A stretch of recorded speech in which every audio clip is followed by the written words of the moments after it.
আজকে দেখাবো beef role recipe.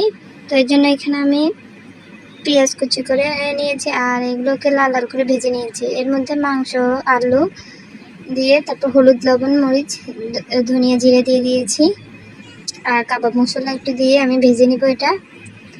আর এখন আমি একটা ডো তৈরি করে নিব, আটার ডো। তো এই জন্য এখানে আমি আটা নিয়ে নিয়েছি 2 কাপ আর এর স্বাদ মতো লবণ, সয়াবিন তেল দিয়ে আমি ভালোভাবে প্রথমে শুকনো উপকরণগুলো মিশিয়ে নিব। মিশানো হয়ে গেলে কুসুম গরম পানি দিয়ে একটু ডো তৈরি করে নিব। তৈরি করা হয়ে গেলে তো এখানে আমি রুটি বেলে নিচ্ছি আর রুটির মাঝখানে আলুর পুরটা দিয়ে এখন এটা রোলের শেপ দিয়ে নিচ্ছি।